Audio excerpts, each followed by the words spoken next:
Good morning to all friends.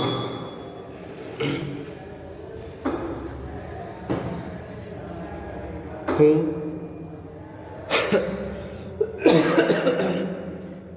Sorry good morning to all friends. હું એચ.એસ. પટેલ હાઈસ્કૂલમાં આંકડાશાસ્ત્ર વિષયનો શિક્ષક નીલકંઠ જે બારોટ. એચ.એસ. પટેલ હાઈસ્કૂલના ધોરણ 12 કોમર્સના વિદ્યાર્થીઓનું હું હાર્દિક સ્વાગત કરું છું. સેશન નંબર 6 સ્ટાર્ટ કરીએ છીએ મિત્રો. ગઈકાલે આપણે સેશન નંબર 5 જોયું. સેશન નંબર 5માં પ્રોફેસર કાર્લ પિયર્સનના ટૂંકા દાખલા આપણે જોયા. સેશન નંબર 5માં અલગ અલગ પ્રકારના જે 2 માર્ક અને 3 માર્કમાં પૂછાતા હોય છે એવા. તો મિત્રો સહસંબંધાંક ગણવાની અથવા સહસંબંધ ગણવાની 2 રીતો છે. ટોટલ 3 રીતો છે. નંબર 1 આપણે આગળ સેશન નંબર 1માં એ જોયેલું થિયરી પોર્શનમાં. નંબર 1 વિકર્ણ આકૃતિની રીત. મેં તમને એવું કીધેલું કે વિકર્ણ આકૃતિની રીત આપણે સૌથી છેલ્લા જોઈશું. રીત નંબર 2 કાર્લ પિયર્સનની ગુણન પ્રઘાતની રીત. જે મિત્રો આપણે સેશન નંબર 2 થી લઈને સેશન નંબર 5 સુધીમાં એ રીત નંબર 2ના ટૂંકા દાખલા વિભાગ Fના 5 માર્ક્સના દાખલા આપણે જોયા.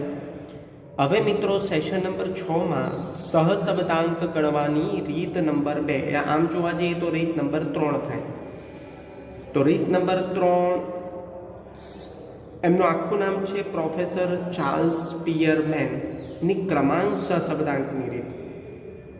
મિત્રો 2 વસ્તુ યાદ રાખજો. જ્યારે ગુણાત્મક માહિતી આપી હોય, ગુણાત્મક ડેટા આપ્યા હોય ત્યારે સહસંબંધ ગણવાની આદર્શ રીત સ્પિયરમેનની ક્રમાંક સહસંબંધાંકની રીત છે.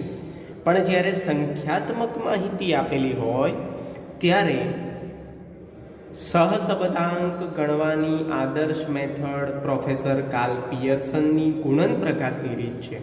એટલે 1 માર્કમાં મિત્રો આવું પૂછાઈ શકે તમને કે કયા સંજોગોમાં કઈ આદર્શ મેથડ યોગ્ય છે. તો મિત્રો સમય ન બગાડતા સ્ટાર્ટ કરીએ છીએ સેશન નંબર 6. પ્રોફેસર ચાર્લ્સ પિયરમેનની ક્રમાંક સહસંબંધાંકની રીત અથવા ક્રમાંક સહસંબંધની રીત. સહસંબંધ ગણવાની આ બીજી રીત છે. પહેલી રીત આપણે જોઈ છે મિત્રો પ્રોફેસર કાર્લ પિયર્સનની ગુણન પ્રઘાતની રીત. સૂત્રો છે, એના સૂત્રો જોઈએ. આની કોઈ થિયરી છે નહીં, આની કોઈ વ્યાખ્યા છે નહીં, એટલે એ આમાં આપણે પડતા નથી. તો સૂત્રો જોઈએ મિત્રો. સૂત્રો આમાં મિત્રો 2 પ્રકારના સૂત્રો છે. 2 પ્રકારના સૂત્રોમાં ખાલી એક જ ચેન્જીસ જોવા મળશે જે તમે જોશો. તો સૂત્ર નંબર 1 ક્યારે વપરાય? જ્યારે અવલોકનો પુનરાવર્તિત ન થતા હોય ત્યારે, પુનરાવર્તિત એટલે કે રિપીટેડ ન થાય ત્યારે સર્વસામાન્ય સૂત્ર છે સહસંબંધાંક શોધવાનું. R બરાબર 1 - 6 સિગ્મા d² અપોન n કૌંસમાં n² - 1.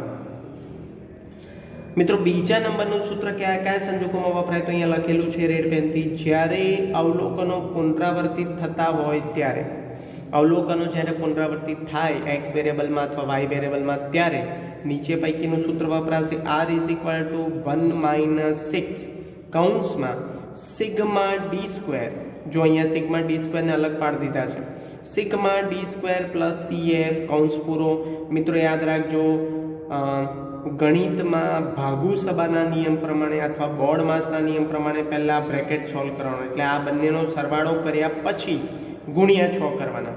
ઘણા મિત્રો શું કરે છે, 6 આની જોડે પહેલાં ગુણાકાર કરે, સિગ્મા d² જોડે પછી પ્લસ કરે, પછી 6 CF જોડે ગુણાકાર કરે.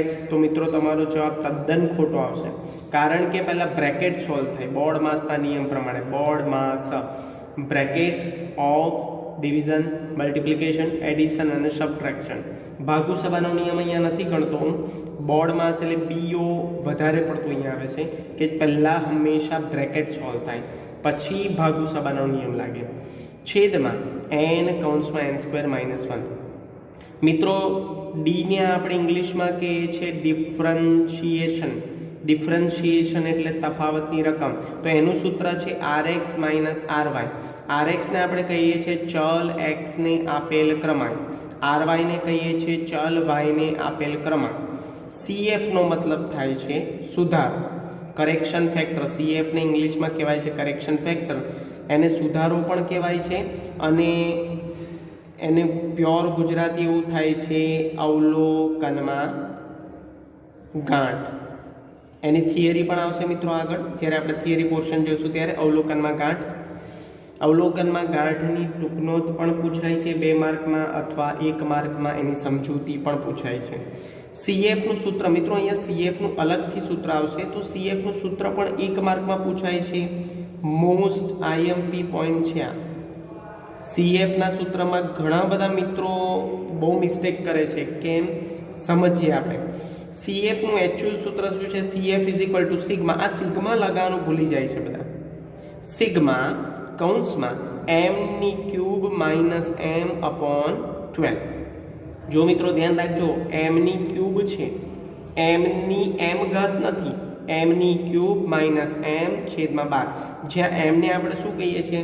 કોઈ અવલોકન જેટલી વખત પુનરાવર્તન પામે તે સંખ્યા.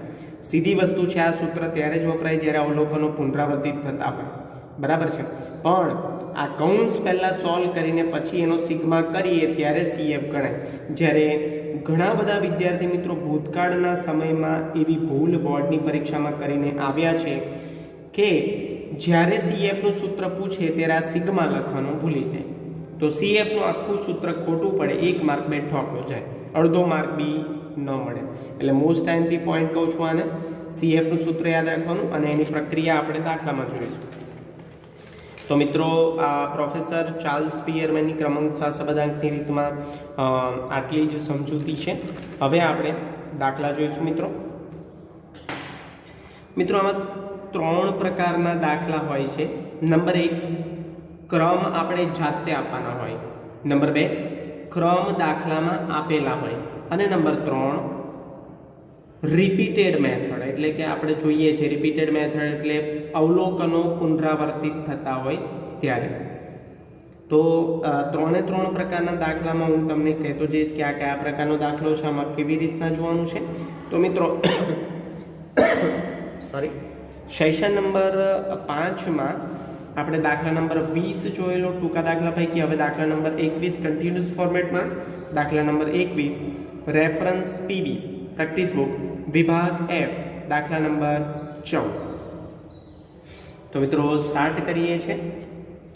મિત્રો અહીંયા રકમ અને પ્રશ્ન અને જવાબના કોલમ મેં તૈયાર એટલા માટે કર્યા છે. આ કોઈ ગોખણપટ્ટી કે ગોખેલું વસ્તુ નથી કે મને સરળ પડે એટલા માટે પણ નથી, પણ વિડીયો આપણો ઘણો લાંબો થાય જો હું અહીંયા રકમ ન લખું, કોષ્ટક તૈયાર ન કરું તો મારો વિડીયો ઘણો લાંબો થાય અને તમારી એટલી GB કાં તો MB વધતી જાય સ્પેસ ડાઉનલોડ કરવાની. એટલા માટે આ રકમ અને જવાબના કોષ્ટક હું તૈયાર કરીને મૂકું છું, ખાલી પ્રક્રિયા કરવાની બાકી છે. તો મિત્રો સ્ટાર્ટ કરીએ. દાખલા number 21 session number 6 professor Charles સ્પિયરમેનની ક્રમાંક સહસંબંધાંકની રીત. દાખલો આખો વાંચું છું મિત્રો. સંસ્કાર સ્કૂલના આંકડાશાસ્ત્ર, અહીંયા આંકડાશાસ્ત્ર એક નામ આપ્યું છે.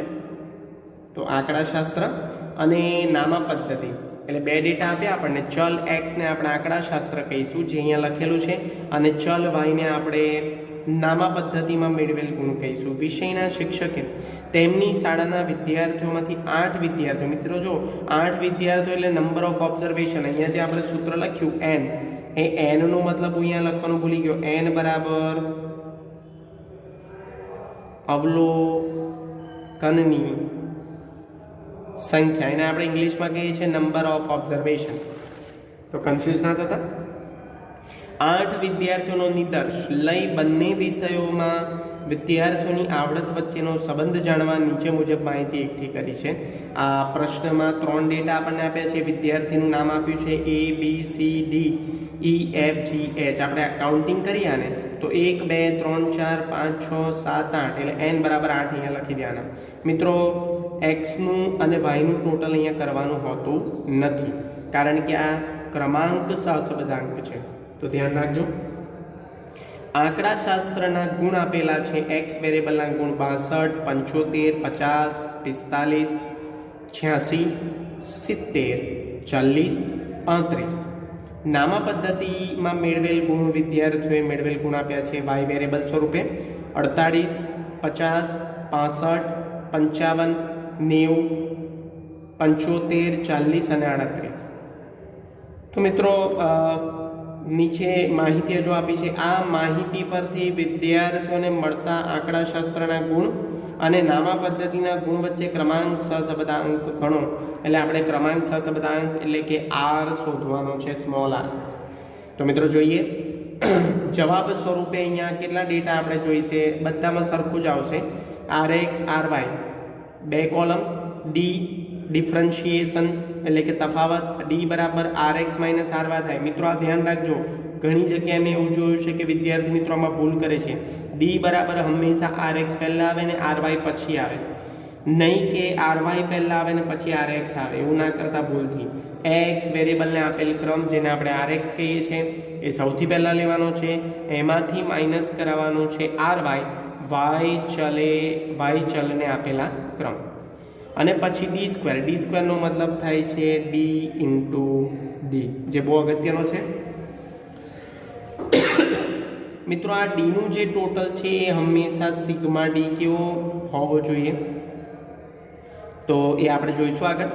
આર એક્સ, તો મિત્રો અહીંયા આ કયા પ્રકારનો દાખલો છે, તો અહીંયા પુનરાવર્તિત ન થતો દાખલો છે. હું અહીંયા પેન્સિલથી લખું છું.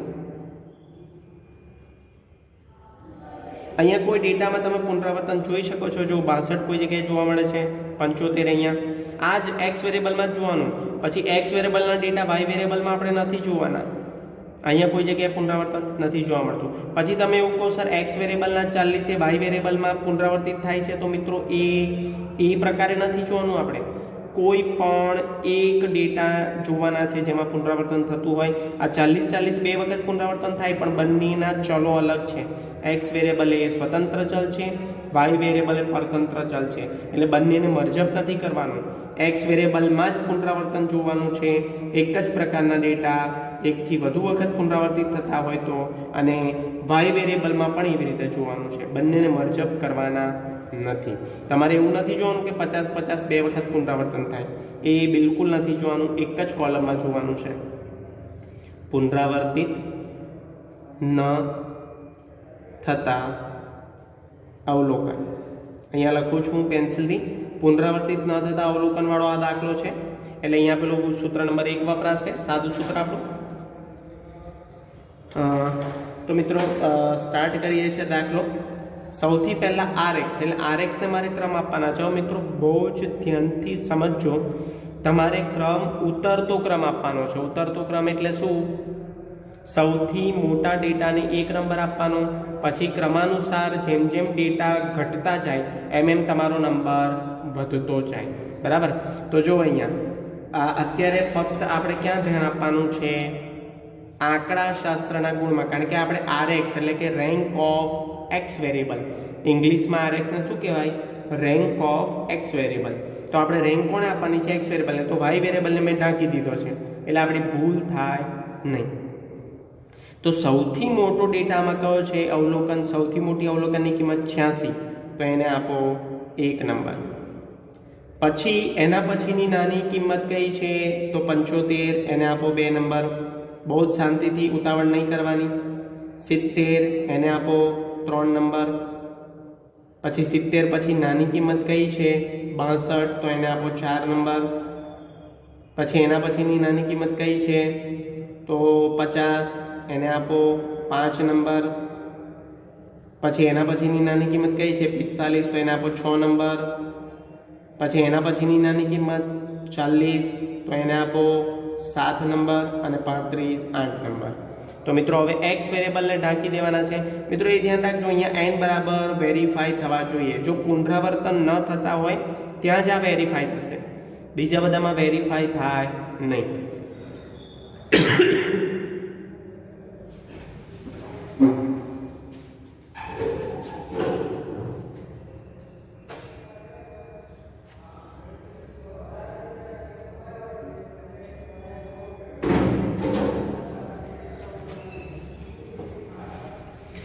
મિત્રો હવે આપણે વાય વેરિયેબલને ક્રમ આપીશું. તો સૌથી મોટો ડેટા છે, ધ્યાનથી જો 90, એને 1 નંબર આપીશું. એના પછીનો નાનો ડેટા છે 75, તો એને 2 નંબર આપીશું. એના પછીનો નાનો ડેટા છે 65, એને 3 નંબર આપીશું. એના પછીનો નાનો ડેટા છે 55, એને 4 નંબર આપીશું. 50, એને 5 નંબર આપીશું. 48, એને 6 નંબર આપીશું. 40 ને 7 નંબર અને 8 નંબર 38 ને. તો મિત્રો આપણે હવે ક્રમાંક આપી દીધેલા છે. તો મિત્રો એક દાખલો એવો બને કે પુનરાવર્તન ન થતા અવલોકનોને અહીંયા મારે ક્રમ આપવા પડ્યા, ક્રમ આપવાના હોય. આ બીજો એક પ્રકાર છે કે ક્રમ આપેલ નથી. મિત્રો આવા પ્રકારનો દાખલો 3 માર્કમાં પૂછાય છે, એટલે અહીંયા હું લખું છું 5 માર્કમાં આવા પ્રકારના દાખલા પૂછાતા નથી. એ CF વાળા દાખલા પૂછાતા હોય છે જનરલી. આવા દાખલા વિભાગ ડીમાં આપણને પૂછાતા હોય છે 3 માર્કમાં. બોર્ડમાં પૂછાય છે આવો દાખલો, પણ આ પ્રકારના દાખલા જે CF વાળા ના હોય, પુનરાવર્તિત ન થતા અવલોકનો હોય, 3 માર્કમાં પૂછાય. હવે મિત્રો આપણે ડી શોધવાના છે, પણ બહુ ધ્યાનથી. 4 - 6 તો કેટલા આવે? -2. માઇનસ અને પ્લસ આપણે લખવાનું છે, કારણ કે અહીંયા જે આપણે સિગ્મા ડી કરીશું એ હંમેશા 0 આવવો જોઈએ. હંમેશા 0 જ આવશે. તમે કન્ફર્મ કરજો હમણાં. કેલ્સીમાં જ આપણે કરીએ. જો 4 - 6, પછી હું એને m પ્લસમાં મૂકું, -2, 2 - 5, -3, 5 - 3, 2, 6 - 4, 2, પછી 1 - 1, 0, 3 - 2, 1, 7 - 7, 0 અને 8 - 8, 0. આનો GT સરવાળો કરે તો હંમેશા 0 જ આવવો જોઈએ. આ મિત્રો સૂત્ર નંબર 1ની મેથડ જેવું છે કે સિગ્મા x - x બાર પણ 0 આવવો જોઈએ અને સિગ્મા y - y બાર પણ 0 આવવો જોઈએ. જે આપણે આગળ પ્રોફેસર કાર્લ પિયર્સનનું ની મેથડમાં સૂત્ર નંબર 1 જે જોયેલું, એમાં સિગ્મા x - x બાર ને સિગ્મા y - y બાર જો 0 ના આવે તો તમે કંઈક પદ્ધતિમાં મિસ્ટેક કરી છે એવું કહેવાય. તો મિત્રો આનો સરવાળો 0 જ આવવો જોઈએ. હવે એનો સ્ક્વેર કરીશું એટલે 2 × 2 = 4, પણ કેવા થઈ જશે? +4 થઈ જશે. બરાબર, એટલે 4, 3 × 9, 2 × 4, 2 × 4, 0 0 0, 1 1 1, 0 0 0, 0 0 0. સિગ્મા ડી સ્ક્વેર 4 ને 4 8 ને 4 12 ને 1 13 ને 13 9, 22 આપણને મળે છે 22. ફરી એકવાર જોઈ લઈએ. 4 + 4 + 4, 3 વખત 4 + 1 + 9 એટલે 22. તો મિત્રો અહીંયા કોષ્ટક આપણા પૂર્ણ થાય છે. હવે દાખલાની શરૂઆત કરીએ. પુનરાવર્તન ન થતા અવલોકનો અને ક્રમ આપેલ નથી, એટલે ક્રમ આપણે આપ્યો છે એવું કહેવા માંગે છે. તો અહીંયા હું જરા ડાર્ક લાઈન કરી દઉં છું એટલે તમને ખ્યાલ આવે કે આ પ્રશ્ન છે. ડાર્ક લાઈનની આ બાજુ ડાબી બાજુ પ્રશ્ન છે, આ બાજુ જવાબ છે. તો મિત્રો સ્ટાર્ટ કરીએ છીએ. સૂત્ર લખું છું. R = 1 - 6 sigma D square upon n n² - 1. બહુ ધ્યાનથી આ ગણતરી જોઈશું આપણે મિત્રો. 1 કોમન લખવાનો છે બંનેની વચ્ચે. 6 ગુણ્યા ગુણાકારનો સંબંધ છે સિગ્મા ડી સ્ક્વેર કેટલા આવ્યા? 22 છેદમાં n બરાબર કેટલા છે? 8. પછી કૌંસમાં લખીશું, મોટા કૌંસમાં, અને નાના કૌંસમાં લખીશું 8 નો સ્ક્વેર -1. 22 ગુણ્યા 6, 22 × 6 એટલે આવશે 132 છેદમાં 8 કૌંસમાં 88 64 -1. પાછળ જોઈએ તો 1 - 132 છેદમાં 8 ગુણ્યા 63, 64 - 1 એટલે 63 થાય बराबर है। तो अहींया गुणाकार करीशुं। पहला 1 माइनस 132 छेद में 8 गुणिया 63 एटले आवशे 504। पहला भागु सभाना नियम प्रमाणे पहला भागाकार थशे 132 छेद में 504 एटले आवशे 0.26 19। આપણે બે ડિજિટ લઈશું તો 1 માંથી માઇનસ કરીશું 1 માઇનસ 0.26 એટલે આવશે 0.74। આ આપણો આવ્યો ક્રમાંક સહસંબંધાંકનો જવાબ।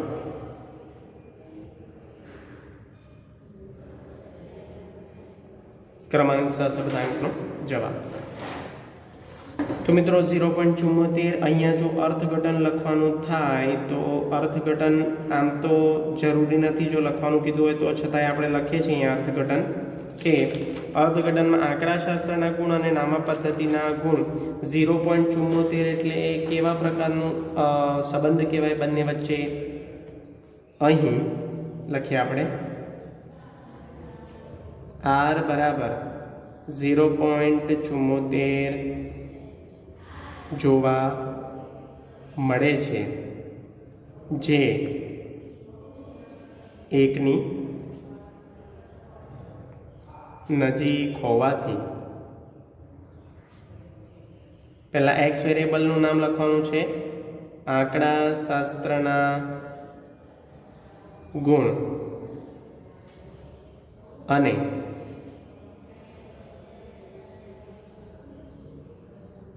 नामापद्धति ना गुण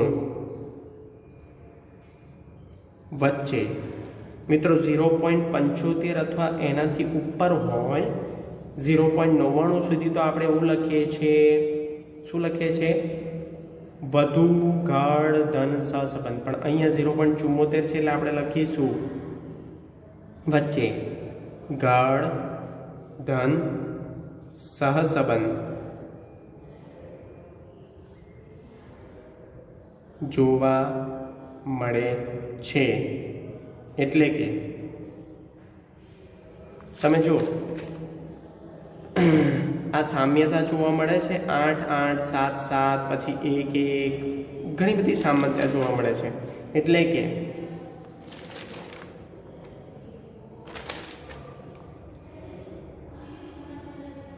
बंने विषयना शिक्षकोए आपेल गुण वच्चे आंशिक એટલે કે થોડી સામ્યતા જોવા મળે છે। એટલે એનો મતલબ એવો કે જો અમને 35 આપે તો અમને 40 ની સમકક્ષમાં જ આપે। અહીંયા 40 40 અહીંયા 70 75 એટલે વેરી નિયરેસ્ટ એટલે ઘણું નજીક છે। 86 90 ઘણું નજીક છે। 45 55 થોડું દૂર છે એટલે એનો ક્રમ પણ ઓડ છે। જો અહીંયા 0 0 0 3 વખત આવે છે, દેટ મીન્સ સામ્યતા વધારે છે પણ આંશિક સામ્યતા છે। મિત્રો એટલે કે બંને વિષયના શિક્ષકોએ આપેલ ગુણ વચ્ચે આંશિક સામ્યતા છે એ નહીં લખો તો પણ ચાલશે। તમારે ખાલી આટલું દર્શાવવાનું છે કે બંને વચ્ચે કેવો સહસંબંધ છે। તો મેં તમને દર્શાવ્યું છે કે ગાઢ ધન સહસંબંધ જોવા મળે છે બંને શિક્ષકો વચ્ચે। તો મિત્રો આ હતો આપણો પહેલો દાખલો, દાખલા નંબર 21। બીજો દાખલો જોઈએ જેનો પ્રકાર હું અહીંયા લખવા જઈ રહ્યો છું। મિત્રો અહીંયા ક્રમ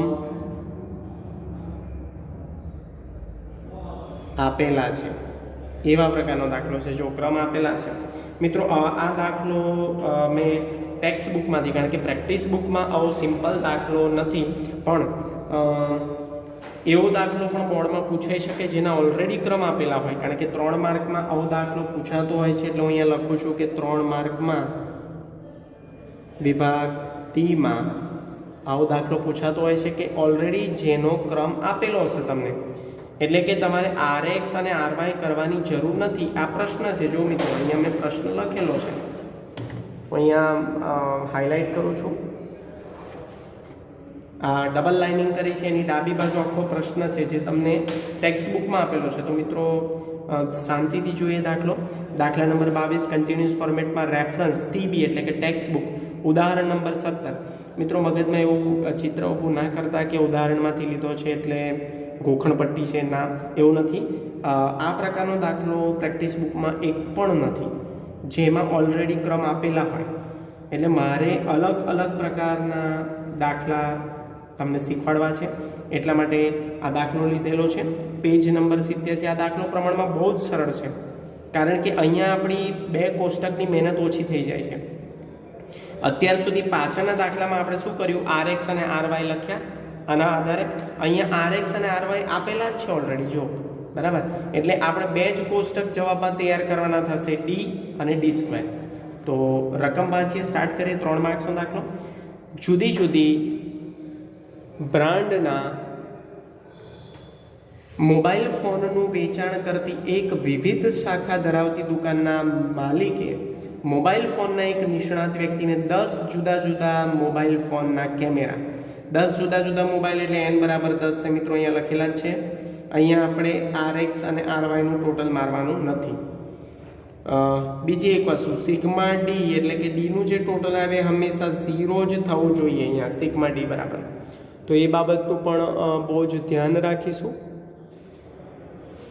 કે સિગ્મા D બરાબર હંમેશા 0 જ થવા જોઈએ. એ બાબતનું આપણે ધ્યાન રાખીશું. તો 10 જુદા જુદા મોબાઈલ ફોન, અહીંયા 10 મોબાઈલ ફોન આપેલા છે જેના નામ છે A B C D E F G H I J. 10 mobile phone છે. 2 ચલો આપેલા છે, એ ચલના નામ આપણે વાંચીએ. 10 જુદા મોબાઈલ ફોનના કેમેરા માટે આપેલ ક્રમ એને આપણે RX તરીકે ઓળખીએ છીએ, અને બેટરીની કાર્યક્ષમતા માટે આપેલ ક્રમ એને આપણે RY તરીકે ઓળખીએ છીએ. ચકાસી તેમને ક્રમ આપવાનું કાર્ય સોંપ્યું, અને તે નિષ્ણાત વ્યક્તિ દ્વારા જુદી જુદી બ્રાન્ડના મોબાઈલને મળેલ ક્રમ નીચે મુજબ છે. 2 નિષ્ણાતો, અલગ અલગ નિષ્ણાતોએ એક જ નિષ્ણાતે અલગ અલગ 10 મોબાઈલને ક્રમ આપેલા છે. કેમેરા માટે આપેલ ક્રમને RX તરીકે ઓળખીએ છીએ, અને બેટરીની કાર્યક્ષમતા માટે આપેલ ક્રમને આપણે RY તરીકે ઓળખીએ છીએ. તો મિત્રો અહીંયા ક્રમ આપેલા છે, બરાબર. જ્યાં ક્રમ આપેલા હોય ત્યાં પુનરાવર્તનનો કોઈ પ્રશ્ન ઊભો થતો નથી. તો પહેલા D શોધીએ આપણે. D = RX - RY, નહીં RY - RX. એ ભૂલ ના કરતા. તો અહીંયા ગણતરી કરીએ. એનું ટોટલ 0 જ આવવું જોઈએ, અહીંયા લખી દીધું છે મેં પહેલેથી, ભૂલ ના કરતા. 3 - 6 એટલે અહીંયા આવશે -3. 5 - 4 એટલે અહીંયા આવશે 1. પછી 8 - 9, 3 - 6 એમ પ્લસમાં લઈએ મેમરીમાં. 5 - 4 મેમરીમાં લઈએ 1. 8 - 9 -1, 4 - 8 -4, 7 - 1, 6, 10 - 2, 8, 2 - 3, -1, 1 - 10, -9, 6 - 5, 1, અને છેલ્લે 9 - 7, 2. હવે આનું ટોટલ કરીએ મિત્રો. MRC તો 0 આવ્યું, GT 0 આવે છે. હવે D² કરીએ તો 3 × 9 + 9 થઈ જાય, કારણ કે માઇનસ પ્લસ થઈ જાય. 1 × 1, 1 × 1, 4 × 16, 6 × 36, 8 × 8 = 64, 1 × 1, 9 × 9 = 81, અને 1 × 1 અને 2 × 2 = 4. આનું ટોટલ કરીએ. 4 + 1 + 81 + 1, 64, 36, 16, 1, 1 અને 9. એટલે આનું ટોટલ આવે છે સિગ્મા D² બરાબર 214. બહુ ઇઝી દાખલો છે મિત્રો. અહીંયા RX અને RY આપેલા છે એટલા માટે આ દાખલો મેં સિલેક્ટ કર્યો છે ટેક્સ્ટબુકમાંથી. હવે આપણે ગણતરી કરવાનું કામ કરીએ તો આપણે સૂત્ર લખીએ R is equal to 1 - 6 sigma d square. પુનરાવર્તિત થતા નથી એટલે સૂત્ર નંબર 1 આવશે આપણું n કૌંસમાં n સ્ક્વેર માઇનસ 1. 6 ગુણ્યા 214 સિગ્મા ડી સ્ક્વેર આવે છે છેદમાં n બરાબર કેટલા છે 10, પછી કૌંસમાં લઈશું 10 નો સ્ક્વેર માઇનસ 1 1 માઇનસ 214 ગુણ્યા 6 કરીએ તો 1284 થાય. મિત્રો એક વાત ખાસ અગત્યની, આ 6 હંમેશા બધા જ સંજોગોમાં સરખી કિંમત રહેશે. કેટલાક મિત્રો અહીંયા 6 ની જગ્યાએ હળબડાડીમાં એક્ઝામમાં ટેન્શનમાં n લઈ લે છે, એટલે અહીંયા ઉપર 10 લઈ લે છે. એટલે જો કહું છું કે ઉતાવળ કરવાની નથી. 10 કૌંસમાં દાય 100 માઇનસ 1 માઇનસ 1284 છેદમાં 10 ગુણ્યા 100 માઇનસ 1 એટલે 99 થઈ જાય. 1 માઇનસ 1284 પહેલાં ભાગુ સભાના નિયમ પ્રમાણે ભાગાકાર સોલ્વ થાય 990. તો અહીંયા આવશે સોરી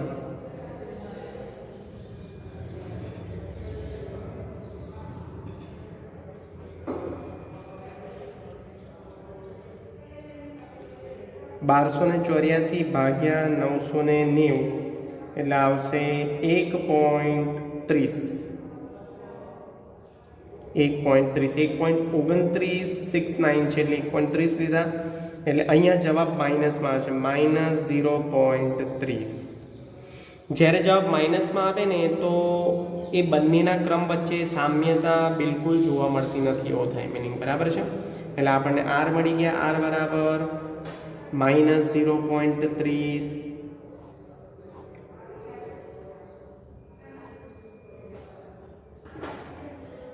તો અહીંયા લખીએ અર્થઘટન. લખવાનું આપણને કીધું નથી પણ છતાંય આપણે અર્થઘટન લખીશું. દરેકમાં અર્થઘટન લખીએ. અહીં R બરાબર -0.30 જોવા મળે છે, જે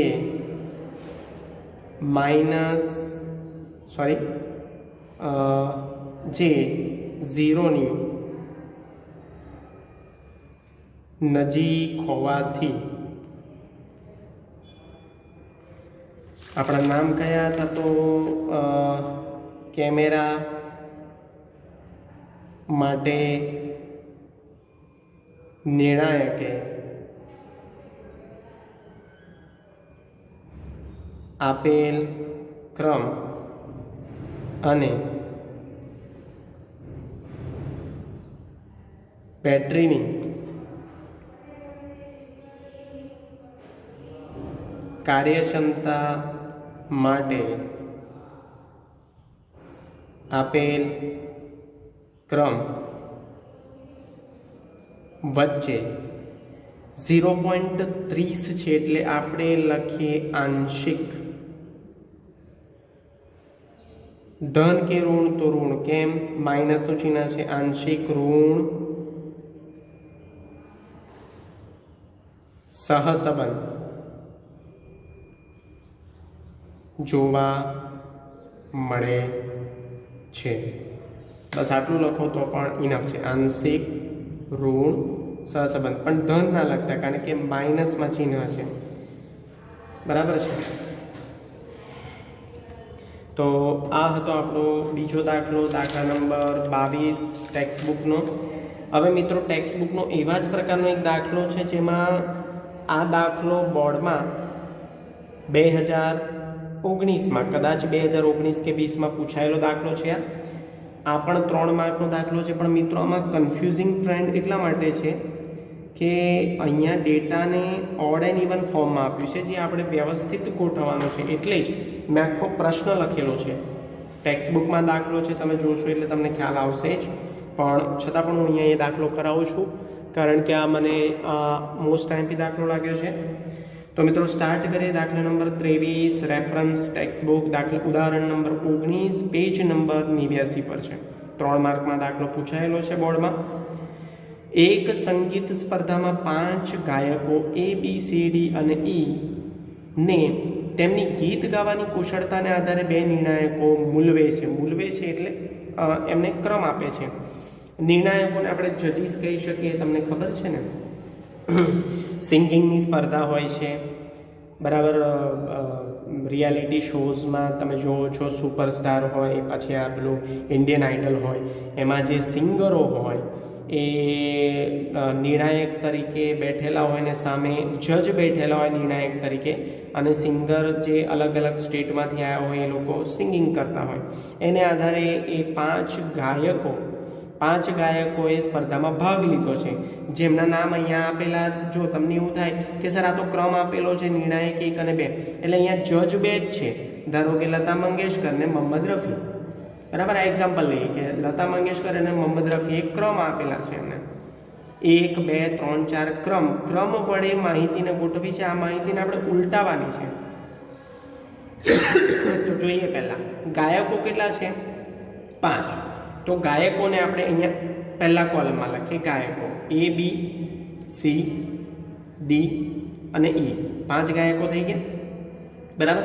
આ કોષ્ટકને ફરી તમારે ગોઠવવાનું છે વ્યવસ્થિત ફોર્મેટમાં, કારણ કે અહીંયા તમને કન્ફ્યુઝન થાય છે કે સર અમારે ક્રમ કોને આપવાના. તો મિત્રો આમાં ક્રમ આપવાના નથી, ક્રમ ઓલરેડી આપેલા જ છે. હું અહીંયા લખું છું પેન્સિલથી,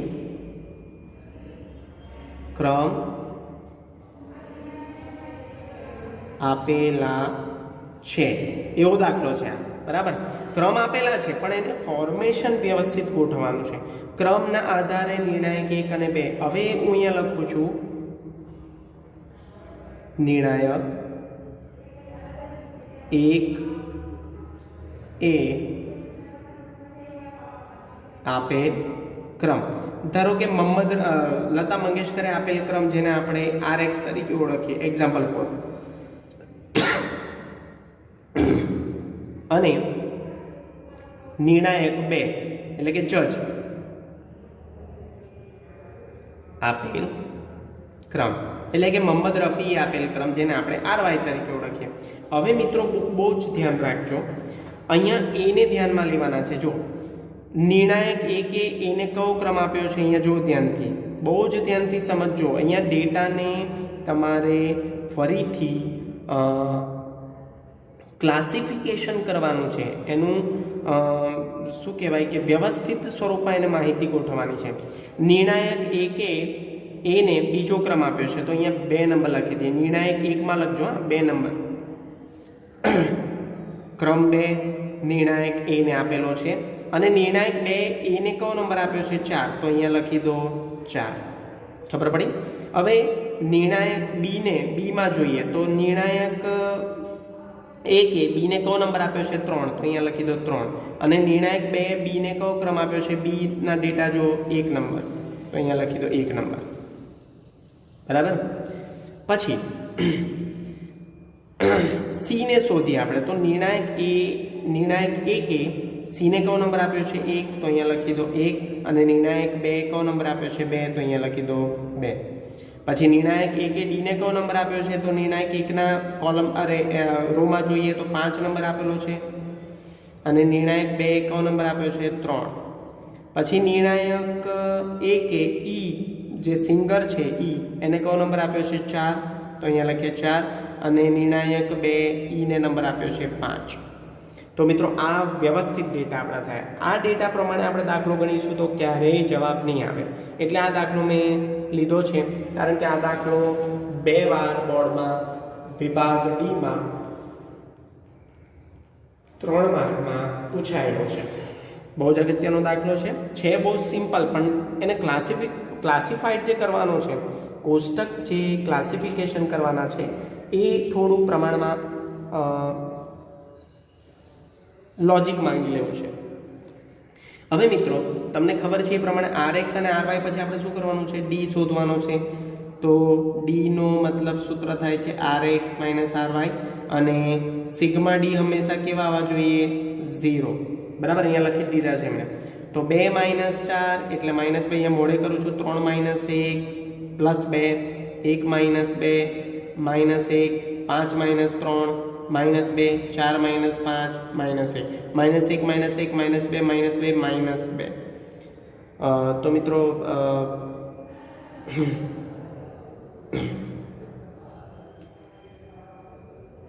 -1 એટલે -2 क्या है 0 जवाब आयो જોઈ લઈએ આપણે -2 +2 -1 -2 1 -2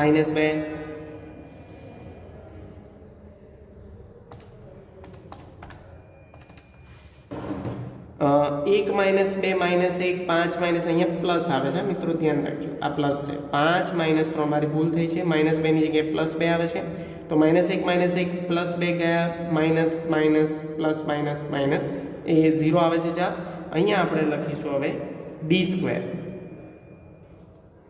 अहीं जो तमारो 0 जवाब ना आवे तो समजी लो तमे कंईक भूल करी छे जेम अहीं मैं करेली हमणा भूल -2 लखी गेला मारथी 5 - 3 +2 आवे એટલે ધ્યાન રાખજો જ્યાં સુધી 0 જવાબ ના આવે ત્યાં સુધી આગળ વધવાનું નથી 2 નો સ્ક્વેર તો 4 થાય माइनस माइनस प्लस એટલે प्लस 4 થઈ જાય 2 નો સ્ક્વેર 4 1 પ્લસ 2 નો સ્ક્વેર 4 અને 1 એટલે 4 4 4 4 તારી 12 12 ને 2 14 એટલે સિગ્મા d સ્ક્વેર બરાબર 14 બને છે અહીંયા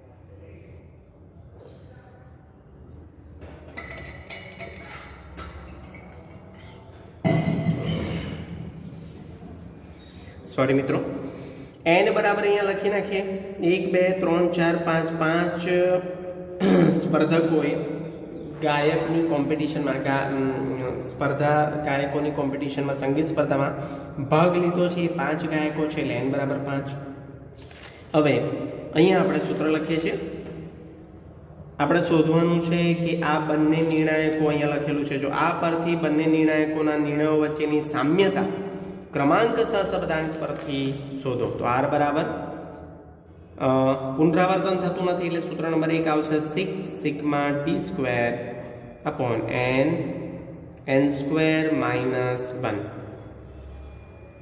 1 minus 6 into sigma d square आपने 14 मळ्या छे જોઈ લઈએ છતાં પાછળ એકવાર વેરીફાઈ કરી લઈએ 14 n बराबर 5 છે એટલે અહીંયા લખીએ 5 મોટા કૌંસમાં 5 નો સ્ક્વેર माइनस 1 1 14 छंग 84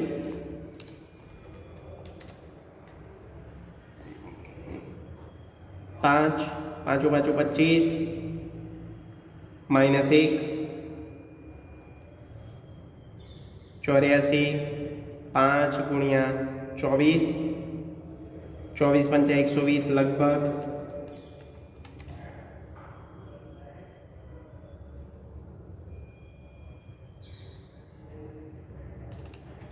84 ना छेद में 120 એટલે આવે 0.7 એટલે આપણો જવાબ આવે 0.30 अथवा 3 r बराबर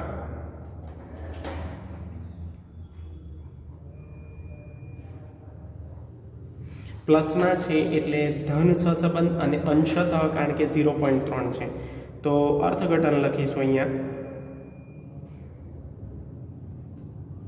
अहीं r बराबर प्लस 0.3 मळे छे जे 0 नी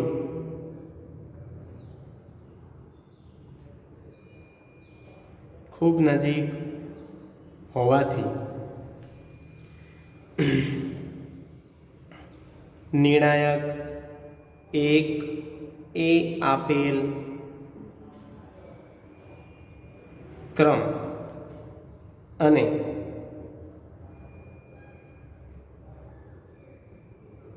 નિર્ણાયક બેએ આપેલ ક્રમ વચ્ચે અંશતઃ ધન સહસંબંધ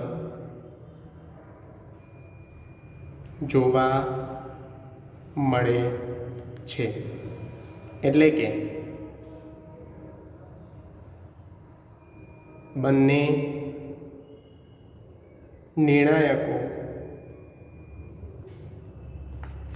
જો મિત્રો અહીંયા કોઈ જગ્યાએ 0 જોવા મળે છે તમને ડીમાં, આ ક્રમ જો લતા મંગેશકરે સિંગર એને 2 નંબર આપ્યો તો એનાથી બહુ જ દૂર કે રફી સાહેબે 4 નંબર આપ્યો, લતા મંગેશકરે 3 નંબર આપ્યો તો એમને 1 નંબર આપ્યો. અહીંયા થોડી ઘણી સામ્યતા જોવા મળે છે, પણ અહીંયા તો બિલકુલ નહીં. ડિફરન્સ 2, ડિફરન્સ 1, 2, એટલે અહીંયા 0 જેટલા વધારે 0 જોવા મળે એટલી સામ્યતા વધારે. તો અહીંયા લખીશું બંને નિર્ણાયકો એ આપેલ ક્રમમાં સામ્યતા જોવા મળતી નથી. મેઇન તો આપણી માટે આ જ જવાબ છે, અંશતઃ ધન સહસંબંધ. આ જ આપણી માટે મેઇન જવાબ છે. તો મિત્રો આગળ વધીએ છીએ. હવે આપણે પ્રેક્ટિસ બુકનો દાખલો જોઈશું. દાખલા નંબર 24. આ દાખલો બહુ જ અગત્યનો છે, કારણ કે હવે પછીના જે 2 દાખલા છે એ આપણી માટે મોસ્ટ વેરી મોસ્ટ આઈમ્પી. કારણ કે અહીંયા સૂત્ર નંબર 2 નો ઉપયોગ થશે. એટલે અગાઉથી જ હું લખી દઉં છું કે પુનરાવર્તિત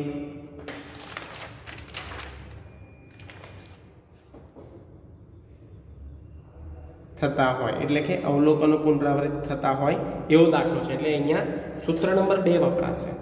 કેવી રીતે જોઈએ આપણે, પણ બહુ જ ધ્યાનથી જોજો આની દરેકે દરેક પ્રક્રિયા, કારણ કે અહીંયા તમારે બહુ ધ્યાન આપવાનું છે. તો મિત્રો સ્ટાર્ટ કરીએ છીએ કન્ટિન્યુઅસ ફોર્મેટમાં. દાખલા number 24, reference PB practice book વિભાગ F નો દાખલા નંબર 18 છે. મિત્રો અહીંયા રકમ વાંચું છું, વેતન અને જીવન નિર્વાહ ખર્ચ. તો વેતનને આપણે x વેરિયેબલ ગણ્યો, જીવન નિર્વાહ ખર્ચને આપણે y વેરિયેબલ ગણ્યો. નીચેની માહિતી પરથી સ્પીયરમેનનો ક્રમાંક સહસંબંધાંક શોધો. આ દાખલામાં ક્રમ આપેલા નથી, ક્રમ આપણે આપવાના છે નંબર 1, અને પુનરાવર્તિત થાય છે અહીંયા ડેટા જો 3000. x વેરિયેબલમાં જો x અને y વેરિયેબલ બંનેને કમ્પેર ના કરશો, કારણ કે x વેરિયેબલ એ વેતન છે, એમાં જ આપણે ધ્યાન આપવાનું છે. 3000 અહીંયા 3000 અહીંયા 3000, 3 વખત 3000 આપેલા છે. એટલે ધેટ મીન્સ એક જ પ્રકારના ડેટા 3 વખત પુનરાવર્તન થાય છે. પછી 3500 નથી, 3700 નથી, 3900 નથી, 2800 2900 એ પણ નથી. y વેરિયેબલમાં જો ડેટા પુનરાવર્તિત થાય છે 3000 3000 2 વખત, 2900 નથી, 2600 2 વખત, 2800 2700 2550 નહીં. બરાબર. પણ ધ્યાન રાખજો મિત્રો, તમારે આ બંનેને જોડે કમ્પેરિઝન નથી કરવાની. ધારો કે તમે એવું કરો કે 3000 3000 3000 3000 ને 3000 આર્યા 5 વખત પુનરાવર્તન થાય છે. એવી ભૂલ ના કરતા મિત્રો, નહીં તો જવાબ તદ્દન ખોટો આવશે તમારો. ઘણા બધા મિત્રો બોર્ડમાં અમે જ્યારે પેપર જોવા જઈએ છીએ સપ્લિમેન્ટરી, ત્યારે શું કરે છે, આ 3000 3000 ને 3000 3 વખત લેવાના. એક્સ વેરિયેબલમાં ફક્ત એક્સ વેરિયેબલમાં જોવાનું ને પછી વાય વેરિયેબલનું અલગથી કેલ્ક્યુલેશન કરવાનું. એક્સ અને વાય વેરિયેબલ બંનેનું ભેગું કેલ્ક્યુલેશન નથી કરવાનું. સીએફ માટે 3000 3000 3000 3 વખત પુનરાવર્તન થાય, 3000 3000 2 વખત પુનરાવર્તન થાય વાય વેરિયેબલનું, કારણ કે આ બંને ચલ અલગ અલગ છે. એક્સ વેરિયેબલને આપણે સ્વતંત્ર ચલ કહીએ છીએ, વાય વેરિયેબલને આપણે પરતંત્ર ચલ કહીએ છીએ. એટલા માટે બંનેને મર્જઅપ નથી કરવાના. આ મુદ્દો ખાસ ધ્યાનમાં રાખજો, કારણ કે મેં પરીક્ષામાં જ્યારે અમે શિક્ષકો, આંકડાશાસ્ત્ર વિષયના શિક્ષકો પેપર ચેક કરીએ છીએ 3 માર્કના આ પ્રકારના દાખલામાં, તો મેજોરિટી આ ભૂલ મળી આવે છે કે એક્સ અને વાય વેરિયેબલના કરેક્શન ફેક્ટરમાં એ લોકોએ પુનરાવર્તિત ડેટા બંનેના ભેગા ગણ્યા હોય, એવું કરવાનું નથી. તો મિત્રો સ્ટાર્ટ કરીએ છીએ. જો અહીંયા 1 2 3 4 5 6 7 8 અને 9 કુટુંબોના વેતન અને જીવન નિર્વાહ ખર્ચની માહિતી આપી છે. n બરાબર 9, નંબર ઓફ ઓબ્ઝર્વેશન અવલોકનની સંખ્યા. rx તો અહીંયા છે ને ફૂટપટ્ટી ry પર મૂકી દો, એટલે સોરી y વેરિયેબલ પર મૂકી દઉં છું, કારણ કે મારે rx ને નંબર આપવાના છે. પણ બહુ જ ધ્યાનથી, તો rx સૌથી મોટો ડેટા એને પહેલો નંબર આપવાનો હતો. સૌથી મોટો ડેટા અહીંયા કયો છે 3900, પણ જોઈ લેવાનું 3900 પુનરાવર્તન થાય છે તો નથી થતો, એક નંબર. એના પછીનો નાનો ડેટા કયો છે 3700, પુનરાવર્તન થાય છે નહીં, તો એને 2 નંબર. 3500 3 નંબર, એ પણ પુનરાવર્તન નથી થતો. પણ હવે 3003 વખત પુનરાવર્તન થાય છે. તો મિત્રો બહુ જ ધ્યાનથી હું અહીંયા એનું કેલ્ક્યુલેશન પેન્સિલથી કરું છું. કેલ્ક્યુલેશન આપણે મોડે જ કરવાનું છે. જો બહુ જ ધ્યાનથી સમજજો. જે મિત્રો ક્લાસમાં ચેપ્ટર ભણેલા નથી એ બહુ ધ્યાનથી સમજજો, બીજા બધાને ખબર હશે. 3000 3000 ને 3000 કેટલી વખત પુનરાવર્તન થાય છે 3. હવે નંબર ક્રમાનુસાર કયો આવે, એક 3000 ને 4 નંબર આપું, બીજા 3000 ને 5 નંબર આપું અને ત્રીજા 3000 ને 6 નંબર આપું, એટલે મારા 3 નંબર જવાના, 4 5 અને 6. તો આની સરેરાશ શોધવાની. હવે કેટલી વખત મારે નંબર આપવાનો છે 1 2 ને 3, તો એની સરેરાશ ભાગ્યા 3 કરવાના. જો 2 વખત પુનરાવર્તન થતું હોય તો ભાગ્યા 2 આવે, 3 વખત પુનરાવર્તન થતું હોય તો ભાગ્યા 3 આવે. આ જ 3000 જો 4 વખત પુનરાવર્તન થાય તો ભાગ્યા 4 આવે. પણ આપણે વાય વેરિયેબલમાં જોવાનું નથી, ફક્ત એક્સ વેરિયેબલમાં જોવાનું. બરાબર? તો પુનરાવર્તને હું અહીંયા ટીક માર્ક કરી દઉં છું, એટલે તમને ખબર પડે. 3000 કેટલી વખત પુનરાવર્તન થયું 3 વખત, એટલે છેદમાં 3 લખ્યા અને ઉપર જે ક્રમ આવતો હોય 4 5 અને 6 એનો સરવાળો. 4 + 5 + 6 એટલે કેટલા થાય, 4 ને 6 10 અને 15, 15 ભાગ્યા 3 એટલે કેટલા આવે 5. તો અહીંયા મિત્રો દરેકને મારે 5 નંબર આપવાનો છે, ભૂલતા નહીં. જ્યાં જ્યાં 3000 છે ત્યાં મારે 5 નંબર આપવાનો, પણ ક્યાં rx-માં, એટલે કે એક્સ વેરિયેબલમાં 5 નંબર મેં આપી દીધો. મિત્રો આ એક્ઝામ્પલ સારામાં સારું કેવી રીતે સમજી શકાય ખબર છે?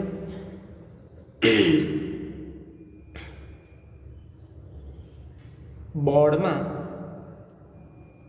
જેના પર્સન્ટેજ, હું પર્સન્ટાઇલ રેન્કની વાત કરતો નથી, પર્સન્ટાઇલ રેન્ક 99.99 આવતી હોય ને એના પર્સન્ટેજ પણ બધી જ રીતે પ્રેક્ટિકલ સબ્જેક્ટ હોય કે થિયોરિટિકલ સબ્જેક્ટ હોય, બધા જમાં એ 2 વિદ્યાર્થી છે. એક એક્સ વિદ્યાર્થી છે ને બીજો વાય વિદ્યાર્થી છે. તો એક્સ વિદ્યાર્થીના પર્સન્ટેજ પીપીઆર પર્સન્ટાઇલ રેન્ક 99.99 છે, વાય વિદ્યાર્થીના પણ 99.99 છે.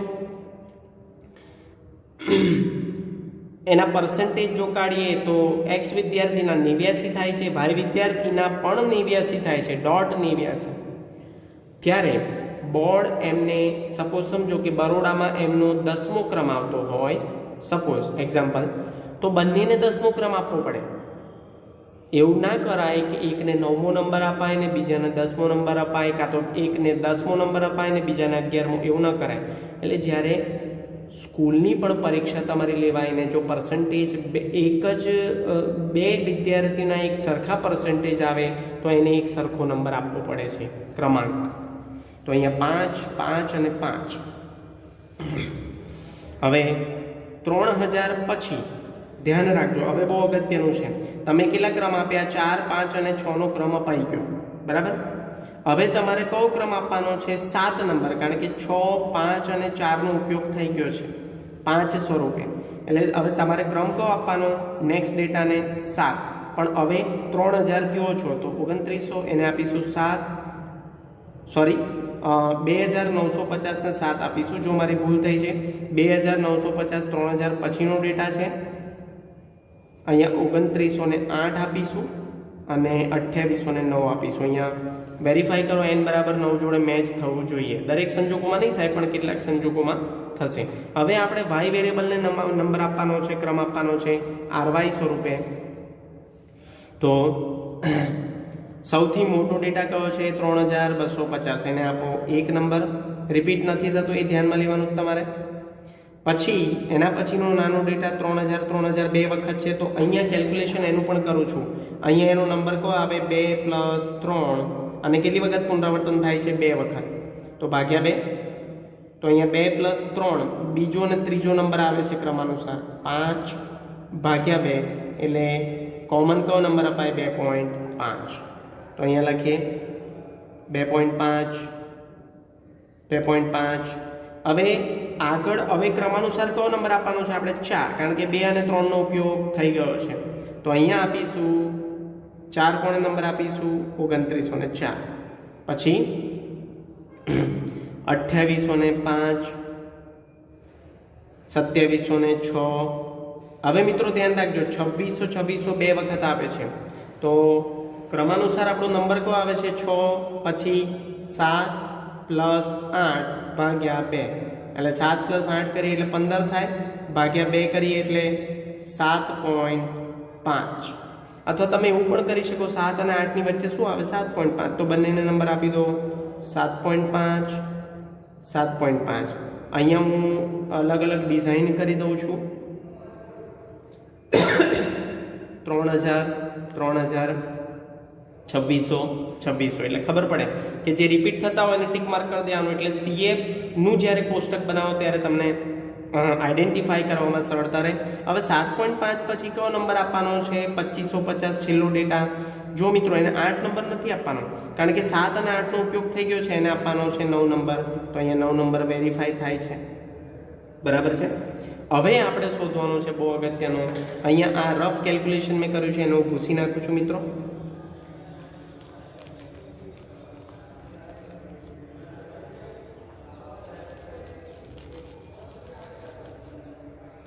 તમે કેલ્ક્યુલેશન દર્શાવવું હોય તો કાચી ગણતરીમાં અથવા તો દાખલાની જોડે જોડે પણ તમે દર્શાવી શકો છો. આ તમે નહીં દર્શાવો તો એના એક્સ્ટ્રા માર્ક તમને મળવાના નથી. એ બાબતની કાળજી રાખજો. આ તમે મોઢે પણ ગણી શકો છો, પણ ભૂલ ના થાય એમાં, એ બહુ જ ખાસ ધ્યાન રાખવાની બાબત છે. હવે આપણે ડી શોધવાનું છે, એટલે કે Rx - Ry. તો 5 - 4 મેમરીમાં લઈશું એને 1 3 - 2.5 0.5 2 - 2.5. આનો સરવાળો મિત્રો કેટલો આવવો જોઈએ? આપણને ખબર જ છે સિગ્મા ડી બરાબર 0 અને સિગ્મા ડી સ્ક્વેર બરાબર, એ પણ શોધી નાખીશું. આ બંનેનો સરવાળો કરવાની જરૂર નથી Rx અને Ry નો. 1 - 1 એનો સરવાળો 0, 5 - 6 એનો સરવાળો -1, 5 - 5 ડિફરન્સ 0, 8 - 9 -1, 9 - 7.5 1.5, 7 - 7.5 -0.5. અહીંયા હું GT કરીશ તો 0 જ આવશે. અહીંયા 0 આવે છે મિત્રો સરવાળો. બરાબર છે. હવે એનું આપણે એ કરીએ છીએ, સ્ક્વેર કરીએ છીએ. તો 1 × 1 પણ હું અહીંયા પોઈન્ટમાં લઈશ 0.00, કારણ કે બીજા બધા પોઈન્ટમાં આવશે. 0.5 × 0.5 એટલે 0.25. તો આ રીતે લખીશ 2 ડિજિટમાં. આનું પણ 0.25. પછી 00 તો આ રીતે લખીશ 00. તમે ખાલી 0 લખો તો પણ ચાલે. 1 × 1 થોડું વ્યવસ્થિત લાગે એટલે પોઈન્ટ લઉં છું પાછળ, ન હોય તો પણ. 1 × 1 15 × 15 એટલે 2.25 થાય છે.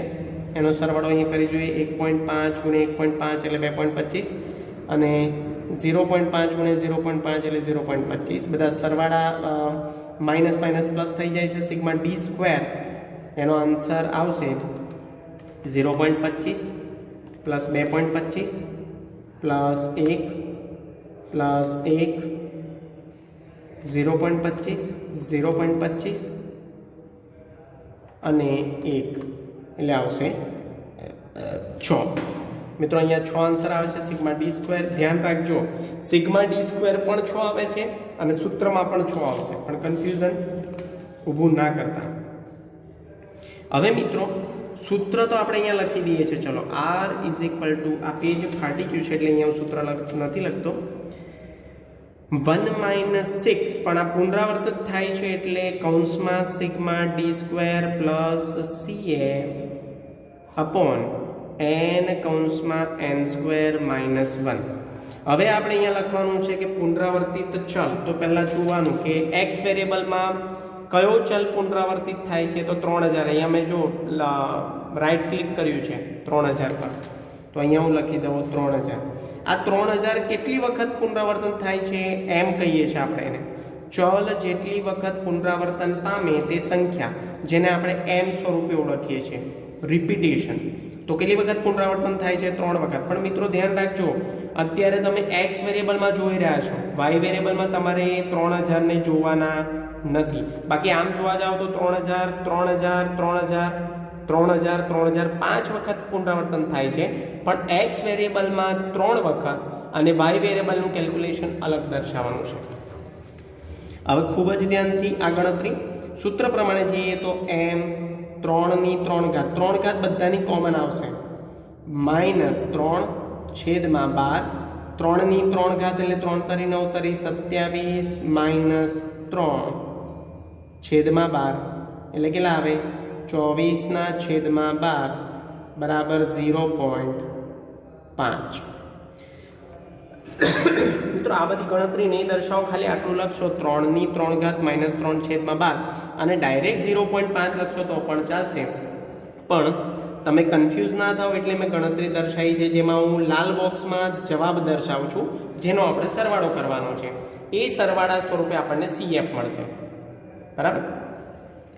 તો આ CF નથી, CF આપણને ક્યાં મળશે? નીચે.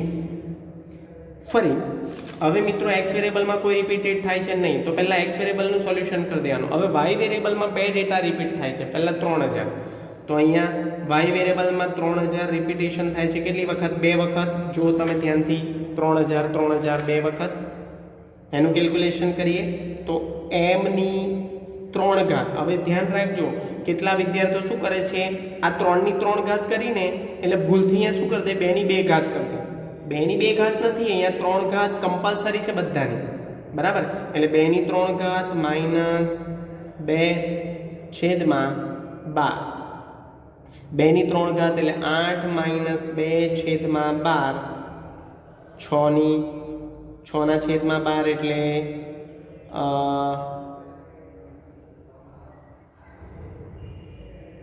મિત્રો આ ભૂલ થઈ છે, 24 ના છેદમાં 12 એટલે 2 આવશે. અહીંયા હું સુધારું છું મારા સ્ટેટમેન્ટને, 2.0. આ 2.0 છે, ભૂલ થઈ છે મારી, 2.0 આન્સર આવે છે.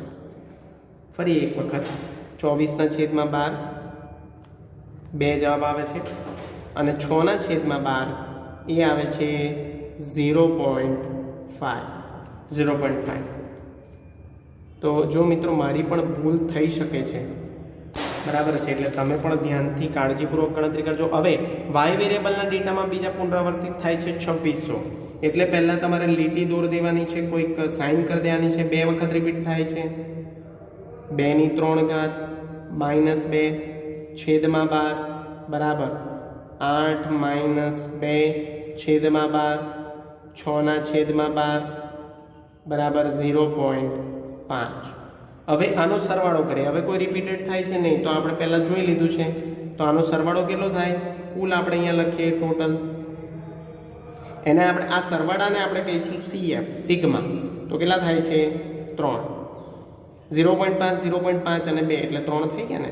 હવે આપણે દાખલાની શરૂઆત કરીએ, તો અહીંયા લખીએ 1 - 6 સિગ્મા ડી સ્ક્વેર પણ 6 છે, CF 3 મળ્યા છે આપણને, છેદમાં n એટલે શું છે? નંબર ઓફ ઓબ્ઝર્વેશન 9 છે, 9 મોટા કૌંસમાં 9 નો સ્ક્વેર -1. 1 6 ગુણ્યા 6 પ્લસ 3 એટલે 9 થાય. મિત્રો ધ્યાન રાખજો, sigma D square plus CF છે, માઇનસ ન કરતા. 9 9 9 81 -1 1 9 6 54 9 ગુણ્યા 80 54/720 એક કોમનમાં રાખવાનો છે આપણે 54/720 નું કેલ્ક્યુલેશન કરીએ તો આપણને મળે 0.075 માઇનસ 1 કરીએ તો આપણને મળે પ્લસ આવશે તો 0.925 એની જગ્યાએ આપણે 0.93 પણ લખી શકીએ જો લખવા હોય તો અહીંયા લખીએ r બરાબર આપણને જવાબ મળ્યો છે 0.93 અથવા 92 પણ લખાય, જે લખવું એ લખી શકાય. અહીંયા અર્થઘટન લખવાનો પ્રયત્ન કરીશું મિત્રો. તો અર્થઘટનમાં શું આવશે? એક તો પ્લસ છે, બરાબર છે, તો અહીંયા લખીએ કે અહીં r બરાબર 0.93 પ્લસમાં મળે છે એટલે ધન સહસબંધાંક આવે, પણ કેવો? વધુ ગાઢ ધન સહસબંધ, કારણ કે 0.93 એટલે 0.75 કરતાં વધારે છે. 0.93 મળે છે જે 1 પ્લસ 1 ખૂબ જ નજીક હોવાથી આપણા એક્સ વેરિયેબલના ડેટાનું નામ શું છે? વેતન. વેતન અને જીવન નિર્વાહ ખર્ચ વચ્ચે વધુ ગાઢ ધન સહસંબંધ જોવા મળે છે. મિત્રો જગ્યાનો થોડો અભાવ થઈ ગયો છે, આ પેજ ફાટ્યું એને લીધે માફ કરશો મિત્રો.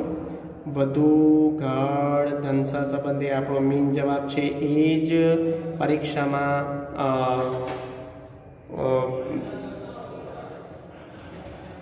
શિક્ષક જોશે તમારો આન્સર. તો મિત્રો આ બહુ જ અગત્યનો દાખલો હતો. CF વાળો, કરેક્શન ફેક્ટર વાળો, અવલોકનમાં ગાંઠ જેને આપણે ગુજરાતીમાં કહીએ છીએ.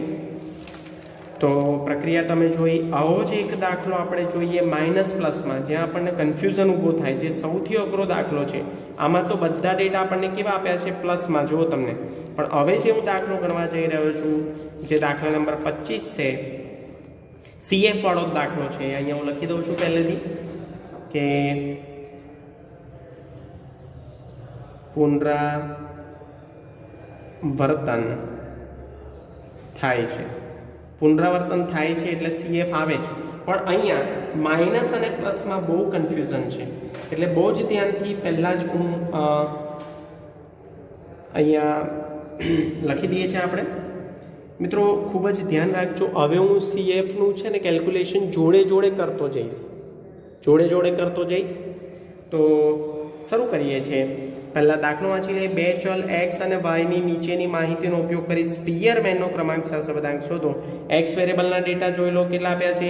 1 2 3 4 5 6 7 8 9 10.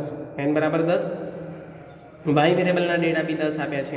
સૌથી પહેલાં આપણે RX એટલે કે એક્સ વેરિયેબલને ક્રમ આપવાનું શરૂઆત કરીએ, પણ બહુ ધ્યાનથી મિત્રો. તમને ખબર હોવી જોઈએ કે અહીંયા આપણે ક્રમ કેવી રીતે આપે છે? સૌથી મોટો ડેટાને એક ક્રમ, ક્રમાનુસાર જેમ જેમ ડેટા નાનો થતો જાય કિંમતની દ્રષ્ટિએ એમ એનો ક્રમ વધતો જાય, બરાબર? તો સૌથી મોટો ડેટા કોને કહેવાય? માઇનસ અને પ્લસ બંને જ્યાં હોય ને ત્યાં સૌથી મોટો ડેટા કોને કહેવાય? જે પ્લસમાં સૌથી મોટો એ સૌથી મોટો. પણ માઇનસમાં ઊંધું છે, જે માઇનસમાં સૌથી મોટો એ સૌથી નાનો ડેટા કહેવાય, મૂલ્યની દ્રષ્ટિએ અને કિંમતની દ્રષ્ટિએ, બરાબર? તો સ્ટાર્ટ કરીએ છીએ. જો પ્લસમાં સૌથી, અહીંયા મેં વાય વેરિયેબલ ઢાંકી દીધો છે, કન્ફ્યુઝ ના થાવ એટલે. પહેલાં પ્લસમાં જોઈએ તો પ્લસમાં સૌથી મોટો ડેટા તમને કયો દેખાય છે? માઇનસમાં ના જોશો, પ્લસમાં જુઓ. 60, તો એને 1 નંબર આપે. રિપીટેડ થાય છે નહીં, આપણે એક્સ વેરિયેબલમાં જોવાનું. પછી એના પછીનો નાનો ડેટા 58, પણ 58 જો માઇનસમાં પણ છે અને પ્લસમાં પણ છે, તો તમારે ક્યાં જોવાનું? અત્યારે પ્લસમાં. તો 58 કેટલી વખત રિપીટ થાય છે? 2 વખત, બરાબર? તો 2 વખત રિપીટ થાય તો અહીંયા એનું મોડે કેલ્ક્યુલેશન કરું છું. 58 બે વખત રિપીટ થાય છે તો પહેલાં આપણે શું કરીએ, પાછળ CFના કોષ્ટકમાં 58 લખી દઈએ આ રીતે એક્સ વેરિયેબલમાં. આવું જોડે કરતું જવાનું છે તમારે. કેટલી વખત રિપીટ થાય? બે વખત. તો અહીંયા લખી દો 2³ -2. ધ્યાન રાખજો હું જોડે જોડે કેલ્ક્યુલેશન કરું છું એટલે પાછળથી છે ને મિસ્ટેક થવાનો કોઈ પ્રયત્ન ના રહે. 8 - 2/12 એટલે અહીંયા આવશે 6/12 એટલે અહીંયા લખું છું 0.5. બરાબર. જે તમે CFના કોષ્ટકમાં કેલ્ક્યુલેશનમાં લઈ લીધા એને આ રીતે ટીક માર્ક કરી દો 58 અને 58. હવે જો 58 ને ક્રમ કયો આપીશું તો બહુ ધ્યાનથી 58 ને ક્રમ કયો આપવાનો છે? 2 + 3. તો અહીંયા એની સરેરાશ લઉં છું 2 + 3 ભાગ્યા 2 કારણ કે બે વખત રિપીટ થાય છે તો એને આપણે ક્રમ આપીએ છીએ +58 છે. ધ્યાન રાખજો 2.5 અને 2.5. હવે 2.5 નો મતલબ એવો થાય બીજો અને ત્રીજો ક્રમ આપી દીધો. હવે એના પછીનો નાનો ડેટા કયો છે? પ્લસમાં જોવાનું છે આપણે 55. તો એને કયો ક્રમ આપીશું? 3 નહીં 4 ક્રમ આપીશું 55. એના પછીનો નાનો ડેટા 54 પણ પ્લસમાં જોવાનું માઇનસમાં નહીં કારણ કે માઇનસમાં પણ 54 છે. 54 અને 54 તો પ્લસમાં 54 કેટલી વખત રિપીટ થાય છે? તો અહીંયા લખી દો 54. કેટલી વખત રિપીટ થાય? બે વખત. તો અહીંયા લખો 2³ -2/12 8 - 2/12 6/12 બરાબર 0.5. આવું જોડે જોડે જો CFનું કોષ્ટક ગણતરી કરતા રહેશો તો બહુ સરળ પડશે. દાખલો તમારો ક્યારેય ખોટો નહીં પડે. 54 અને 54 પણ +54. તો એને આપણે કયો નંબર આપીશું? બે વખત રિપીટ થાય છે એટલે 4 અપાઈ ગયો. તો હવે 5 + 6/2 એટલે 5.5 +54 માં ફરી 5.5.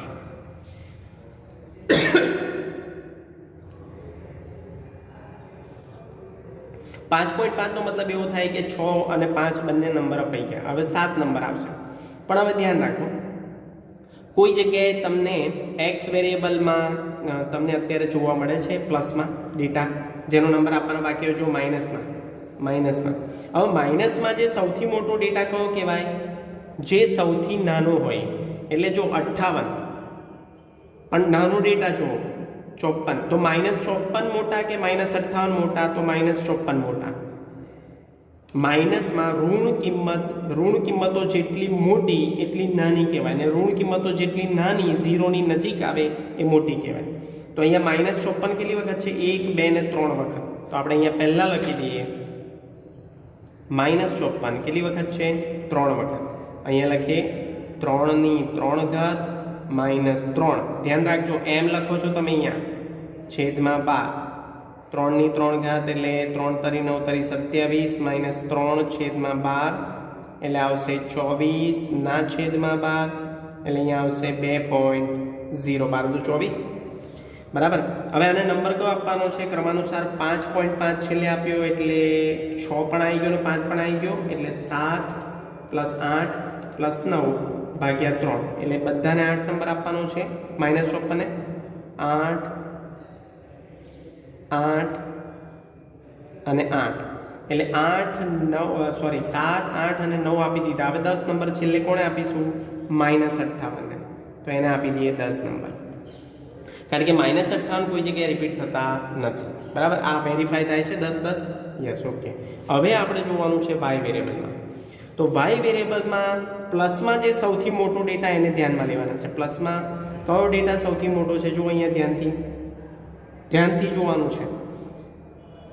+66 1 2 ના 67 છે એટલે એને 1 નંબર આપો. બરાબર. ભૂલ ના થાય. હવે 66 આવશે તો 66 પ્લસમાં 66 જોવાનું. 66 કેટલી વખત રિપીટ થાય છે?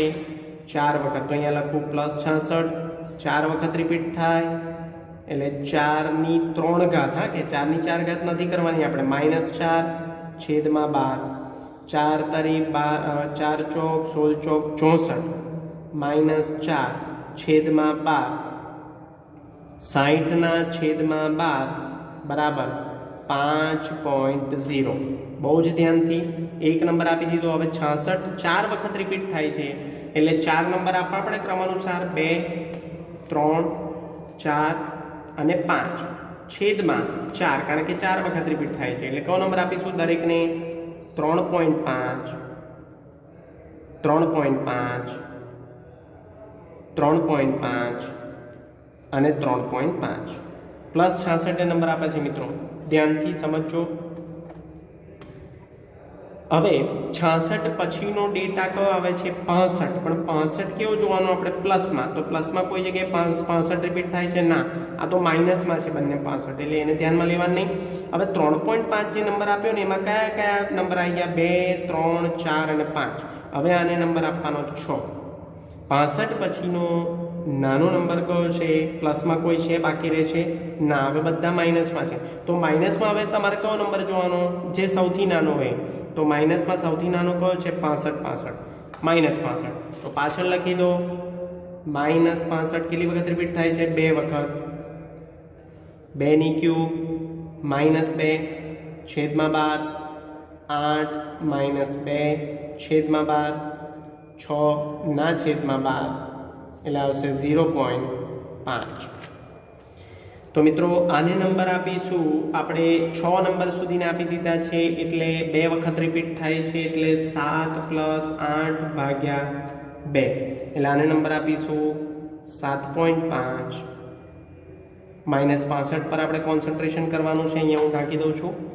-65 7.5 -65 7.5. હવે 2 ડેટા બાકી રહ્યા 9 અને 10, તો જો રિપીટ થાય છે -66 -66 બરાબર. તો અહીંયા લખી દઈએ -66 પણ કેટલી વખત રિપીટ થાય છે 2 વખત. જો આપણું આ કોષ્ટક તૈયાર થઈ ગયું છે 2 ની 3 ઘાત ક્યુબ કન્ફર્મ છે -2 છેદમાં 12. 2 ની 2 ઘાત ના કરતા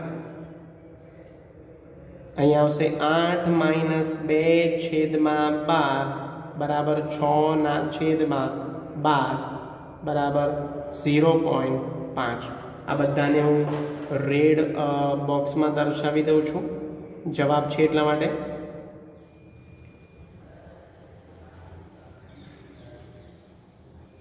હવે આનું ટોટલ કરીએ મિત્રો એટલે આપણને CF મળી જાય. ટોટલ કરશો તો CF મળશે તમને. તો 0.5 + 0.5 + 2 + 5 0.5 અને 0.5 એટલે ટોટલ આવશે CF. સિગ્મા કરીએ એટલે આપણને CF મળે, કારણ કે CF નું સૂત્ર તમને ખબર છે સિગ્મા m³ - m/12 એટલે અહીંયા આપણને CF મળે જે આવે છે 9. બરાબર છે મિત્રો, અહીંયા આપણે લખી દઈએ કુલ.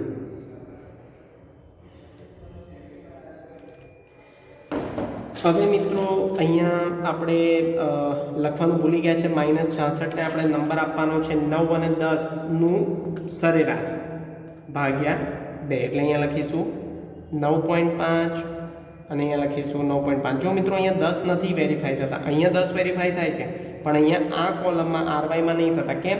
કારણ કે છેલ્લો જે નંબર છે ને એ 2 વાર રિપીટ થાય છે એટલા માટે. તો એવું કેટલાક સંજોગોમાં બને, મેં તમને આગળ કીધું કે વેરીફાઈ ન પણ થાય કેટલાક સંજોગમાં. હવે ડી શોધીએ બહુ ધ્યાનથી. RX - RY તો 10 - 7.5 એનો આન્સર 0 જ આવવો જોઈએ. સિગ્મા ડી બરાબર 0 જો ના આવ્યો તો કંઈક મિસ્ટેક છે એવું સમજજો. તો 10 - 7.5 એટલે આવશે 2.5. પછી 2.5 - 3.5 -1.0 હું લખું છું અહીંયા વ્યવસ્થિત લાગે. 5.5 - 3.5 એનો આન્સર +2.0 આવશે. 8 - 7.5 એનો આન્સર આવશે 0.5 પ્લસમાં. 8 - 9.5 એનો આન્સર આવશે -1.5. 2.5 - 6 તો એનો આન્સર આવશે -3.5. 1 - 1 તો એનો આન્સર આવશે 0.0. 5.5 - 3.5 તો એનો આન્સર આવશે 2.0. 4 - 3.5 તો એનો આન્સર આવશે +0.5 અને 8 - 9.5 તો એનો આન્સર આવશે -1.5. આનો સિગ્મા કરીએ તો 0 જ આવવો જોઈએ. અહીંયા આવે છે જો મિત્રો GT ગ્રાન્ડ ટોટલ. નો ઉપયોગ કર્યો છે મેં અહીંયા, બરાબર. આનો સરવાળો કરવાની જરૂર નથી. હવે d², તો 2.5 ગુણ્યા 2.5 એટલે આવશે 6.25. 1 તો 1 જ આવે મિત્રો. 2 દુ 4. 0.5 ગુણ્યા 0.5 એટલે 0.25. 1.5 ગુણ્યા 1.5 એટલે 2.25. પ્લસમાં આવી જાય કારણ કે સ્ક્વેર છે. 3.5 ગુણ્યા 3.5 એટલે આવશે 12.25. 0 0 2 દુ 4,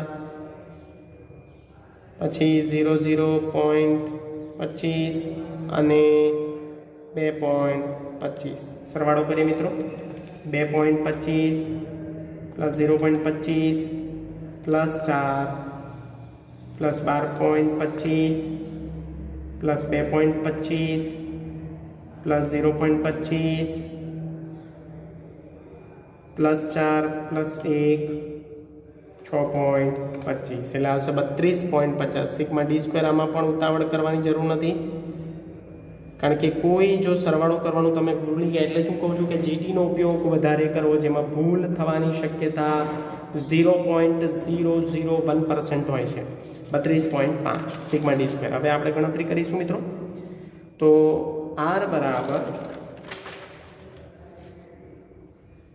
1 - 6 કૌંસમાં, કારણ કે પુનરાવર્તન થાય છે એટલે sigma d² plus CF upon n કૌંસમાં n² -1. 1 - 6 સિગ્મા d² આપણને મળ્યા છે 32.5. CF છે 9 જે અહીંયા આપણે શોધી છે. n બરાબર ડેટા આપણને આપ્યા છે 10 એટલે અહીંયા લખીશું 10, પછી મોટા કૌંસમાં પાછા 10નો સ્ક્વેર -1. 6 32.5 પ્લસ 9 કરીએ તો થાય ગુણ્યા 41.5 10 100 -1 એટલે 41.5 ગુણ્યા 6 249. 10 ગુણ્યા 99 એક કોમનમાં લઈશું આપણે.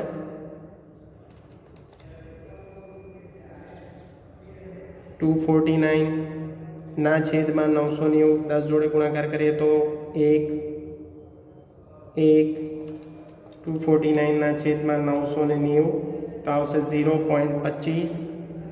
તો અહીંયા આપણને જવાબ મળ્યો r બરાબર 0.75.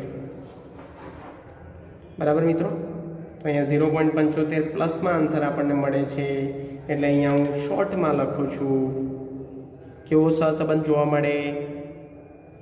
0.75 એટલે આંશિક, આંશિક નહીં, ગઢ ધન સહસંબંધ. તમારે આખું લખવાનું છે. શું લખવાનું છે?